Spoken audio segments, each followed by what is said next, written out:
In the winter of 1965, the Langford couple vanished in the Appalachians. Their secret still echoes through the frozen valleys of West Virginia. On a January morning so cold that breath turned to ice before it left the lungs, Sheriff Tom Blackwell received a call that would haunt him for the rest of his life. Two hikers had stumbled upon something in the woods near Harper's Hollow, something that didn't belong there. The mountains of Appalachia in 1965 were a world unto themselves. These weren't the sanitized peaks of tourist brochures. These were ancient, scarred ridges where coal dust settled into every crevice, where families had lived in isolation for generations, and where the outside world was viewed with suspicion and fear. The town of Harper's Hollow was barely a town at all, just a cluster of weathered cabins, a general store, and a church that hadn't seen a full congregation in decades. The Langford family had lived in these mountains since the 1820s. They were descendants of Scottish immigrants who had carved out an existence in the most remote corners of the Appalachians, far from prying eyes and far from the judgments of the outside world. By 1965, the family tree had become something grotesque, branches twisting back upon themselves, roots strangling roots. When Sheriff Blackwell arrived at the scene that January morning, he found a cabin that looked like it had been abandoned mid-sentence. A pot of frozen stew sat on the wood stove. Two plates were set on the table, forks beside them. A child's wooden toy lay in the corner, but there were no people. The Langford couple, Samuel, age 38, and his wife Mary, age 34, had simply vanished. What the sheriff found next made his stomach turn. In the back room, hidden beneath a loose floorboard, was a collection of photographs. Black and white images, some dating back to the 1920s. They showed generations of the Langford family. But something was terribly wrong with these pictures. The faces stared back at him with eyes too close together. Foreheads sloped at unnatural angles, jaws that protruded or receded in ways that defied normal human anatomy. One photograph in particular stopped him cold. It showed a family gathering from 1943. 15 people stood in front of the same cabin where he now stood. But their faces, dear God, their faces. Some had features so compressed they barely looked human. Others had expressions frozen in what could only be described as perpetual confusion. And in the center, a young boy with eyes that pointed in different directions, his mouth hanging open to reveal a palate so malformed that speech would have been impossible. Sheriff Blackwell had heard the rumors, of course. Every lawman in these mountains had. Whispers of families who kept to themselves, who married their own, who produced children that were hidden away from the world. But seeing it documented like this, seeing the progression of degeneration across decades, was something else entirely. The investigation began in earnest. The sheriff questioned neighbors, though in Harper's Hollow, neighbor meant someone who lived 3 miles away through treacherous mountain passes. An elderly woman named Martha Sims was the first to talk. She lived in a cabin perched on the edge of the hollow, and she had known the Langfords her entire life. Samuel and Mary weren't husband and wife by choice, Martha said, her voice barely above a whisper. They were first cousins. Their parents arranged it when they were children. It's how it's always been done in these parts. The Langfords don't marry outsiders. They never have. She explained that the family's isolation wasn't accidental. It was deliberate. In the 1830s, the Langford patriarch, Jedediah Langford, had moved his family deep into these mountains after a scandal in Virginia. What that scandal was, no one knew for certain, but the isolation became a way of life. Generations were born, lived, and died without ever traveling more than 10 miles from the hollow. They had children, Martha continued, her wrinkled hands gripping a cup of coffee so hard her knuckles went white. 3 of them, but I only ever saw 2. The third one. They kept hidden. Sheriff Blackwell felt ice water run through his veins. Hidden? Where? Martha's eyes filled with tears. In the root cellar. I heard it crying one night when I brought them preserves. A sound like nothing I'd ever heard before. Not quite human, you understand. Samuel saw me listening and he told me to forget what I heard. Said some things were family business. The sheriff returned to the cabin with 2 deputies. They found the root cellar behind the house, its entrance concealed by years of accumulated brush and snow. When they pulled open the heavy wooden door, the smell that emerged made all 3 men recoil. It was the smell of unwashed bodies, of waste, of something kept alive but not living. In the darkness below, they found a space about 8 feet square. There was a pile of filthy blankets in one corner. Scratch marks covered the wooden walls, years' worth of desperate clawing. And in the dirt floor they found something that would later be analyzed by medical examiners in Charleston: strands of hair. Some dark, some lighter, and evidence that someone had been confined here for a very long time. But there was no body, No sign of where the Langfords had gone or what had happened to the hidden child. As Sheriff Blackwell stood in that terrible cellar, breathing through his mouth to avoid the smell, he realized he was dealing with something far darker than a simple missing persons case. This was a family that had systematically destroyed itself through generations of inbreeding, hiding the evidence of their genetic collapse in root cellars and forgotten corners of the mountains. The winter wind howled through the trees above, carrying with it the promise of more snow. Somewhere in these mountains, the Langfords were either hiding or dead. And somewhere there might be a child, if it could still be called a child, who had spent its entire existence locked in darkness. Confiarse jo inscrito nes canal porque ses historias probitas q ninguam asa canter precisam ser reveladas. Evoca precious a saber of verdea q foi escondida por decadas. The investigation into the Langford disappearance quickly became the most disturbing case in West Virginia's history. Sheriff Blackwell assembled a team that included a medical examiner from Charleston, a genealogist from the state archives, and a social worker who had experience with isolated mountain families. What they uncovered was a family tree that read like a horror story written in blood and genes. The genealogist, a meticulous woman named Dr. Patricia Coleman, spent weeks in the state archives, church records, and county courthouse piecing together the Langford lineage. What emerged was a pattern so systematic it could only have been intentional.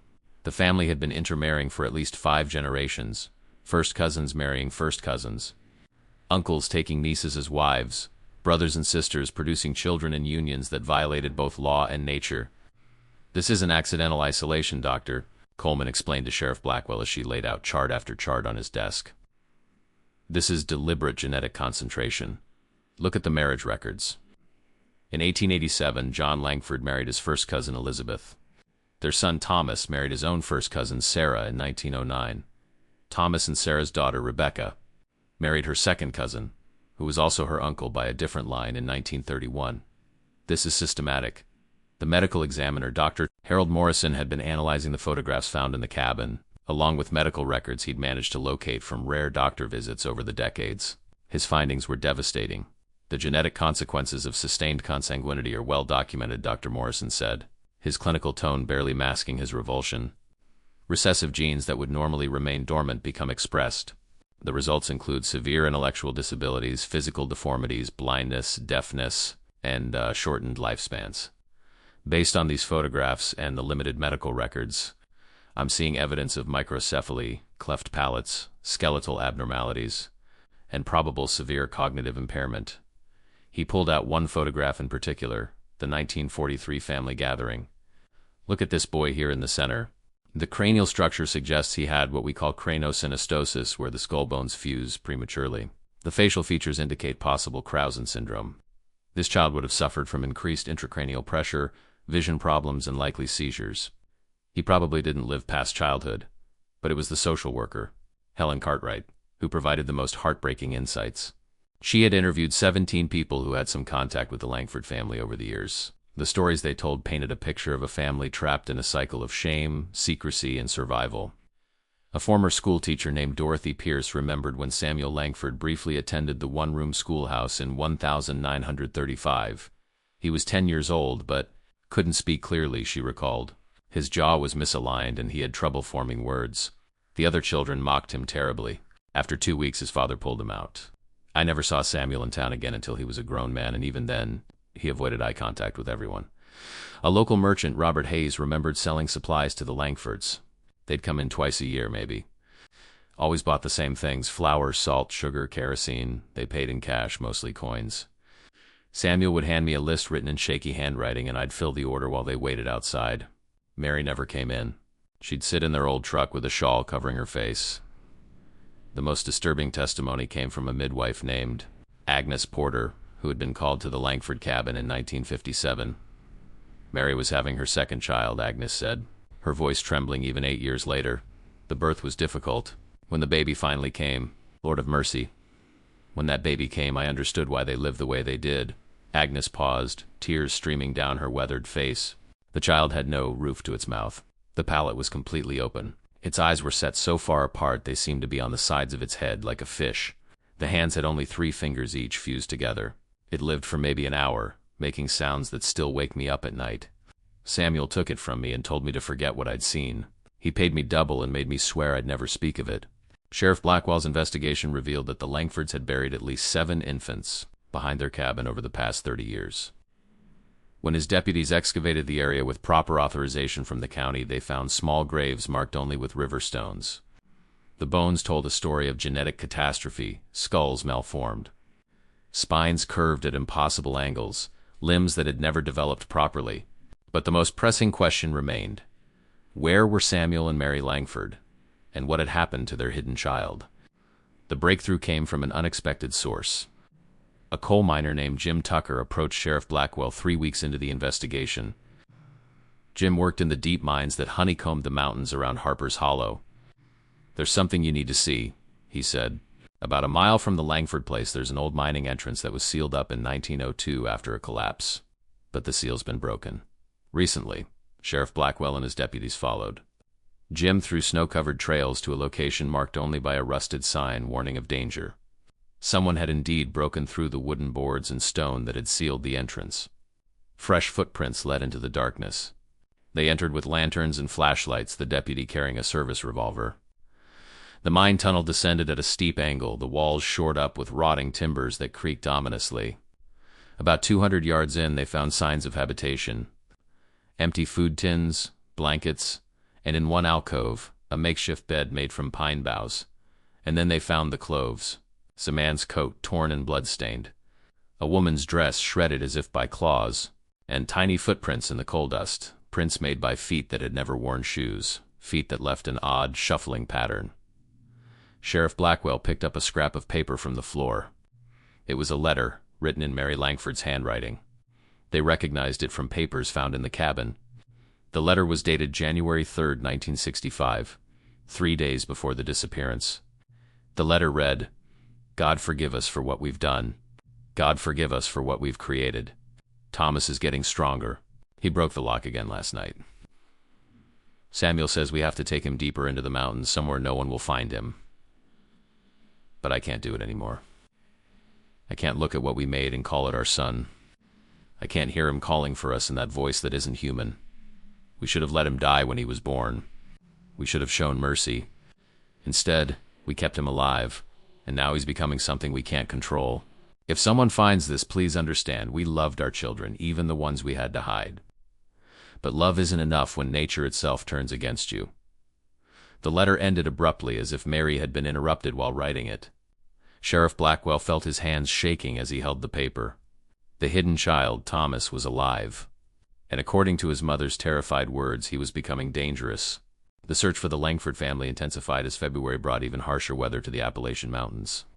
Sheriff Blackwell organized search parties, but the terrain and the brutal cold made progress agonizingly slow.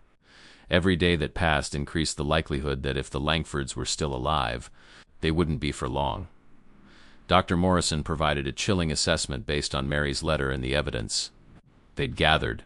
If this child, Thomas, was kept in that root cellar for most of his life, we're dealing with severe psychological and physical trauma beyond the genetic issues.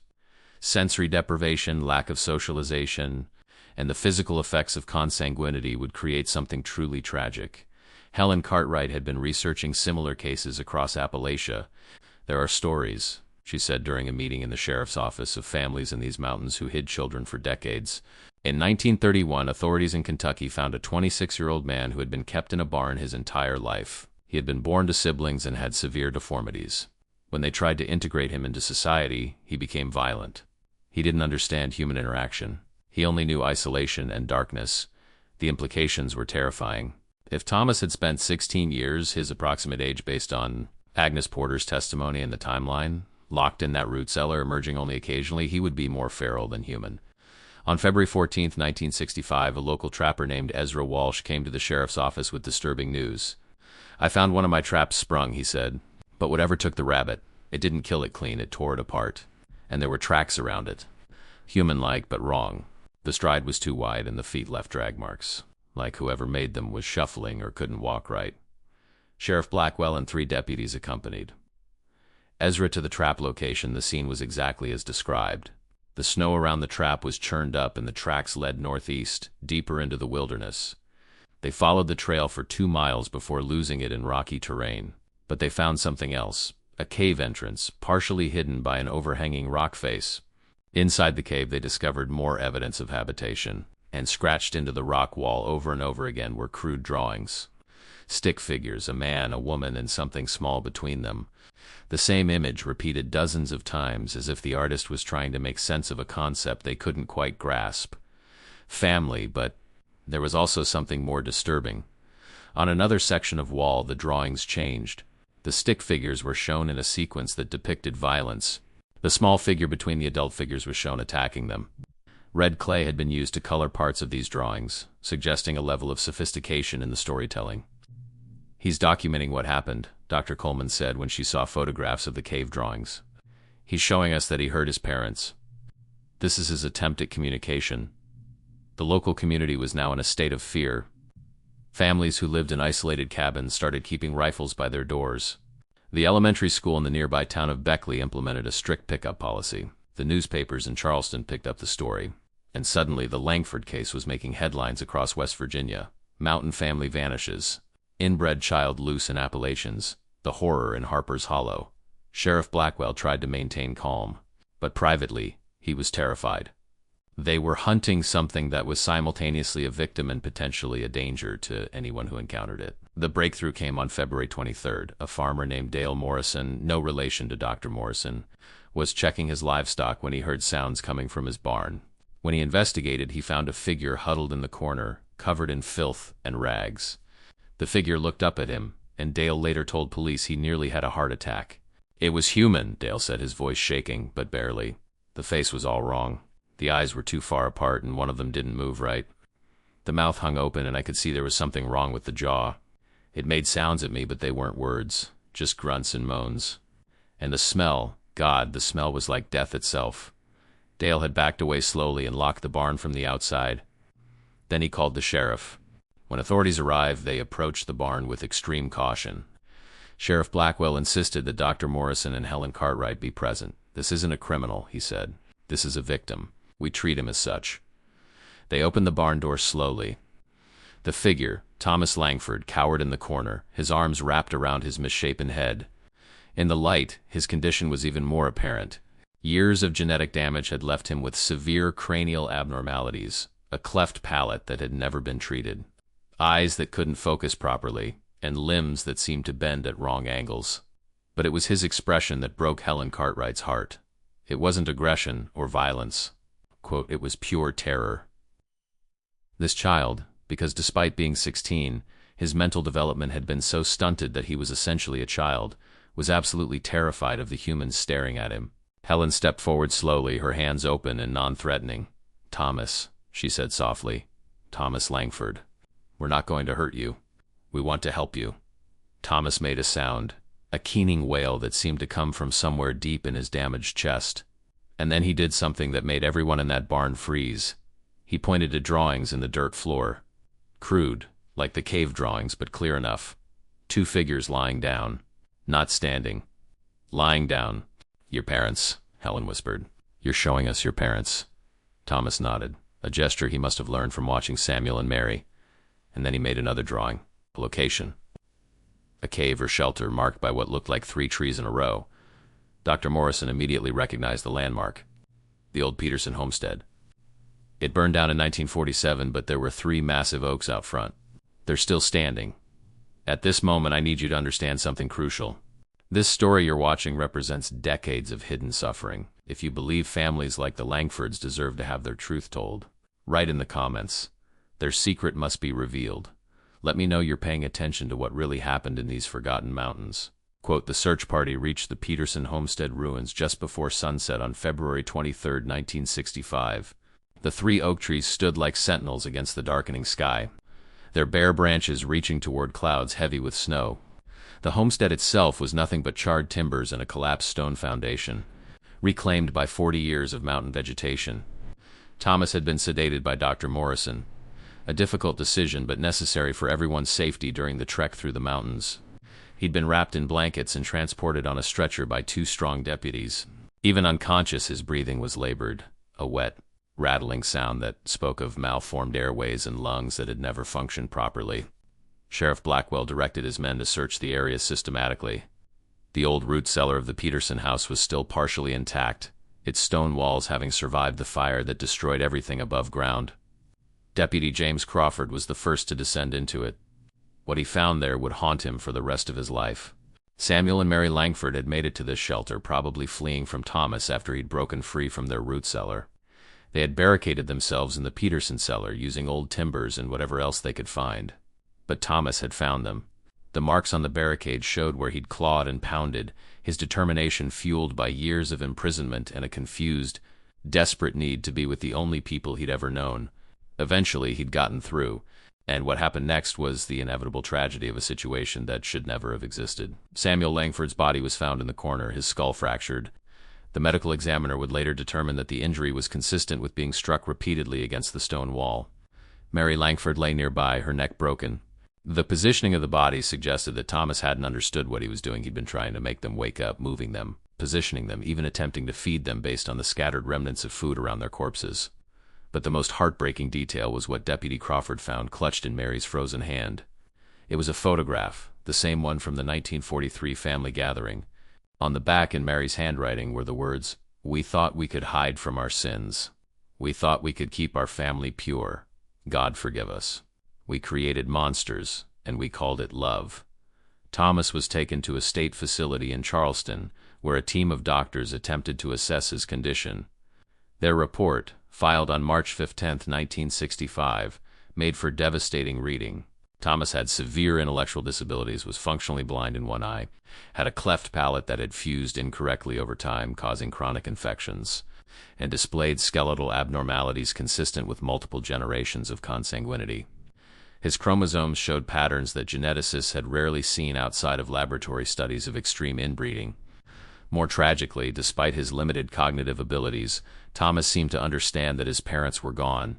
He would draw the same pictures over and over, the three stick figures together, and then he would cry, tears running down his malformed face, making sounds that approximated the word mama.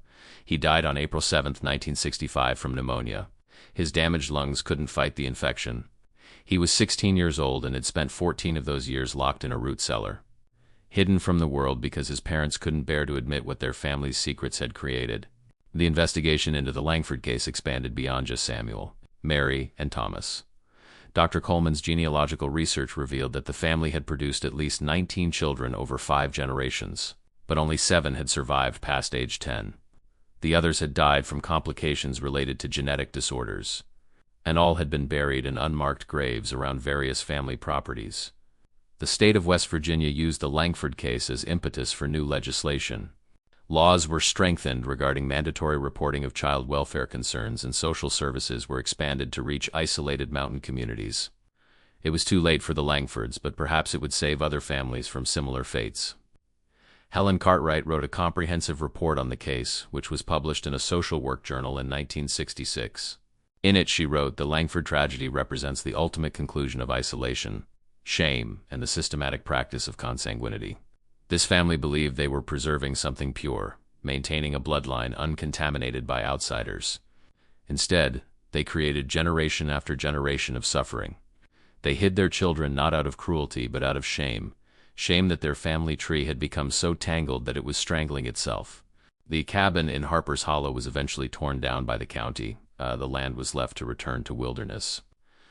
But locals say that on cold winter nights, you can still hear sounds coming from that hollow, the crying of children who never had a chance, the desperate wails of parents who loved their offspring but couldn't face what they'd created.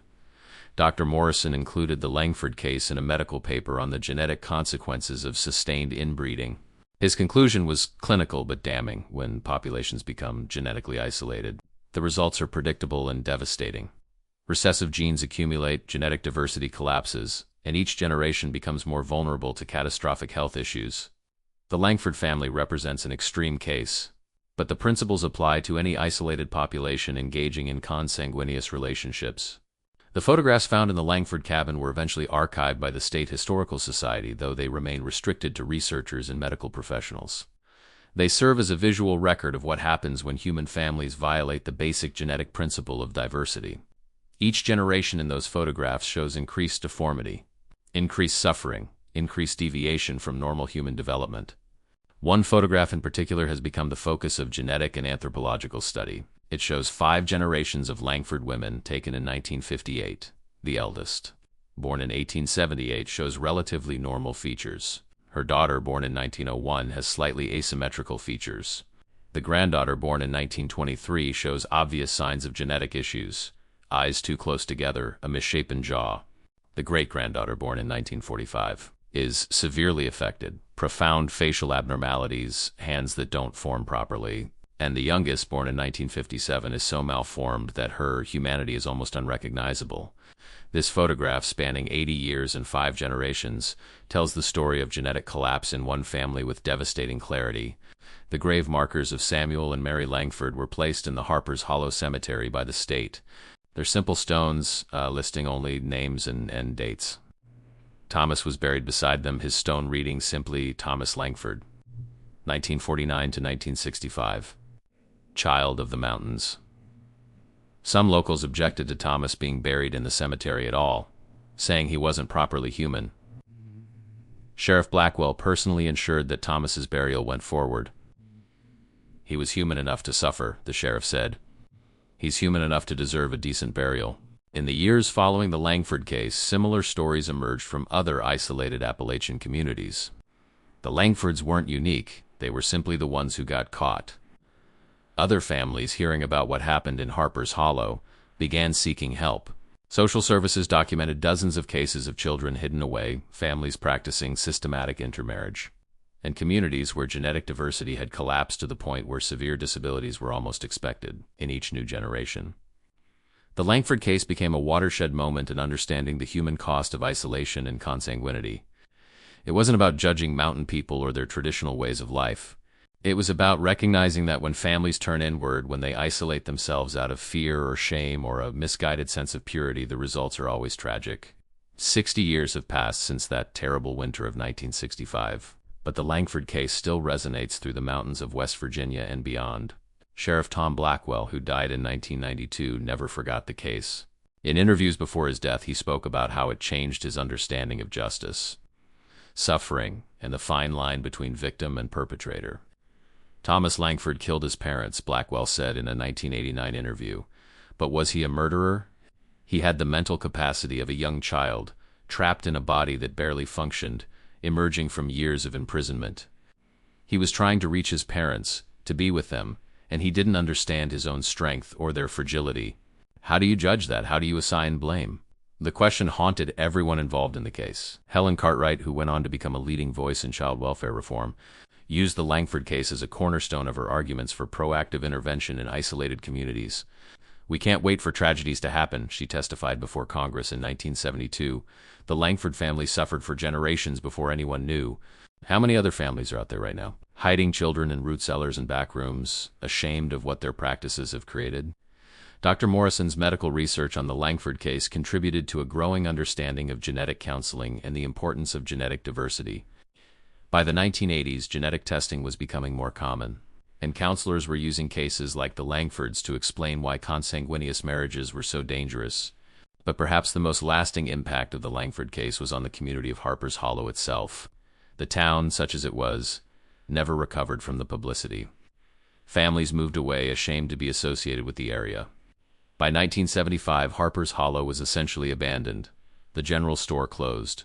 The church was locked up. The school had already been consolidated with a larger district years before. Today, Harper's Hollow exists only as a historical footnote and a cautionary tale. But the foundations of old cabins are still visible through the undergrowth. The cemetery remains, though it's overgrown and rarely visited. The 3 oak trees at the Peterson homestead fell during a storm in 2003, finally erasing one of the last physical landmarks of the tragedy. But the story itself won't die. Researchers continue to study the Langford genealogy, trying to understand how a family could persist in such destructive patterns for so long. Geneticists use the Langford genetic profiles as teaching examples of what happens when genetic diversity is eliminated. Social workers point to the case when arguing for funding for rural outreach programs. In 2015, on the 50th anniversary of the discovery of Samuel and Mary Langford's bodies, a memorial service was held in Charleston.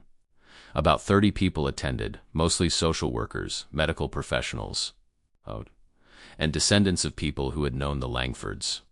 A plaque was unveiled at the state capitol commemorating the victims of genetic isolation in Appalachian communities. The plaque reads, "In memory of the children hidden in darkness, the families trapped by shame, and the communities that suffered in silence.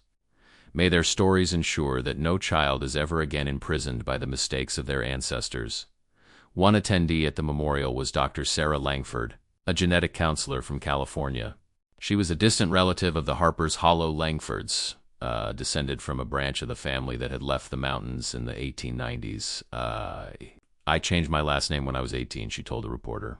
I didn't want to be associated with what happened, but then I realized that running from it doesn't help anyone. What happened to my relatives was a tragedy, but it was also a warning. Genetic diversity isn't just a scientific concept, it's a human necessity. Dr. Sarah Langford now works with isolated communities around the world, including in rural areas of Pakistan, Yemen, and parts of Africa where consanguineous marriage is still common. She uses her family's story to illustrate the long-term consequences of such practices. "I tell people about Thomas," she says. "I tell them about a boy who spent his life in darkness, who never learned to speak, who never had a chance at a normal life because his parents were first cousins, his grandparents were first cousins, and the pattern went back generations.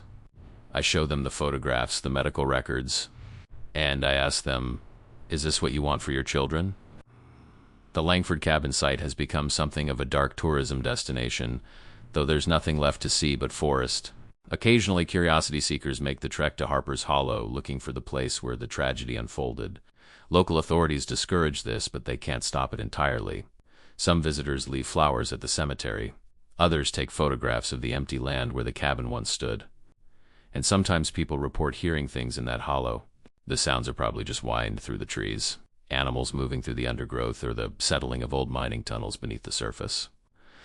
But the locals know the story, and they have their own interpretations. They hear a child crying in the darkness, calling for parents who can never answer.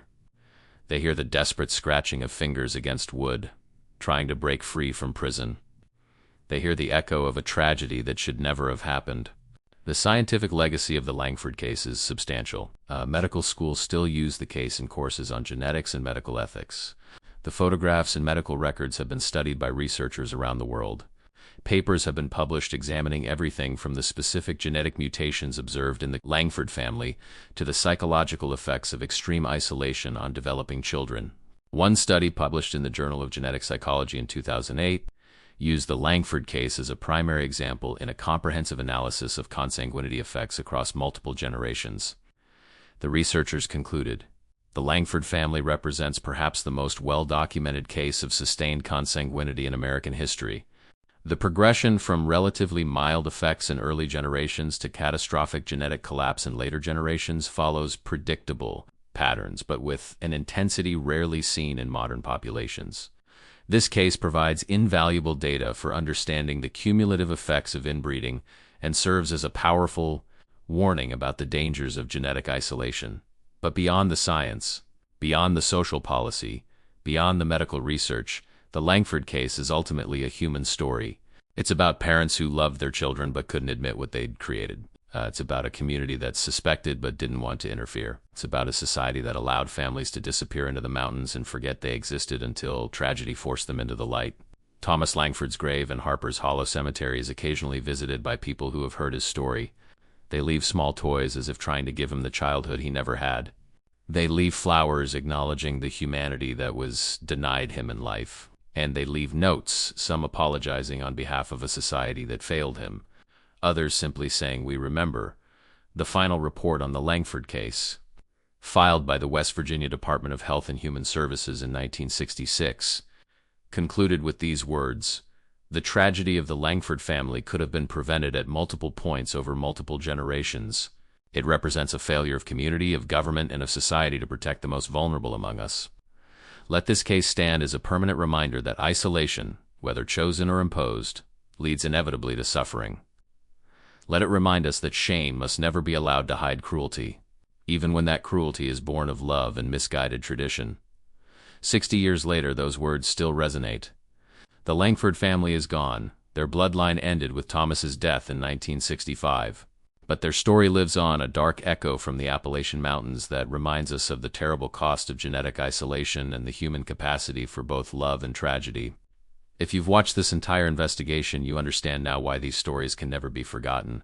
Se voca assistu 8 aki oporca gusta dessa historia doxix commentario dizendo eu assisti 8 aki para que eu passate con hesser e saberquem romente gosta das historias acadu canal. If this story moved you, if you believe the Langford family's tragedy deserves to be remembered, hit the like button. Share this video with someone who needs to understand the real consequences of genetic isolation. Subscribe to this channel because these are the stories that history tried to bury, but we're bringing them into the light. The Langfords suffered in darkness. Let's make sure their story is told in the light, so no other family ever has to endure what they did.